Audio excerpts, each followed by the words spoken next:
স্নান টান করে আসলাম, স্নান টান করে পুরো কাজ কমপ্লিট করে নিয়েছি। আজকে একটা কথা ভাবছি যে একটা ফ্রিজ আনতে যাবো। এখন জানি না তোমার দাদাভাই এসে কি বলবে। দেখো আমি সব সরাসরি করে বিছানার চাদর ফাদর পেতে কাচাকুচি করে মাথা ঘষে এখন আসলাম। ও আসলে বলবো যে চলো একটা ফ্রিজ নিয়ে আসি কিস্তির করে। কি বলবে জানি না, দেখা যাক। যদি যাই কিস্তির করে আনতে তাহলে যাব। আমাদের তো নগদ দিয়ে নেওয়ার ক্ষমতা নেই, তো মাসে মাসে যদি কিস্তির করে হয় একটা, তাহলে ফ্রিজ নিয়ে আসবো। গরমে খুব অসুবিধা হয় জল খেতে, তো দেখা যাক।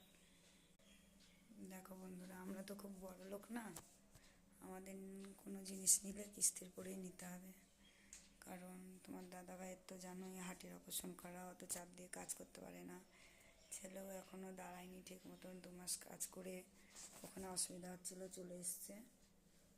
তো এখন দেখা যাক নেওয়া হয় কি না, তোমার দাদাভাই আসুক। এখন দাঁড়িয়ে দাঁড়িয়ে ভাবছি যে কিস্তির করে ফ্রিজ নেওয়ার কথা বললে কি বলবে, কি বকা দেবে, কি কি করবে। তো দেখি আসুক কি বলে।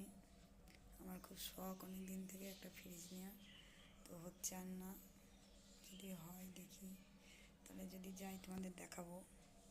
আমাদের যদি সাপোর্ট থাকে তাহলে সবই নিতে পারবো আস্তে আস্তে, কারণ একবারে আমাদের নেওয়ার ক্ষমতা নেই। তো তোমরা সাপোর্ট করো, তাহলে আস্তে আস্তে সব শখ পুরা হবে আমার। বলতে আমাদের সবারই শখ হয় জানোই। এবার আজকালকার দিনে এমন বাড়ি নেই যে ফ্রিজ নেই। দরকারি জিনিসগুলো সবার বাড়ি থাকে, আমার বাড়ি নেই। দেখা যাক কী হয়।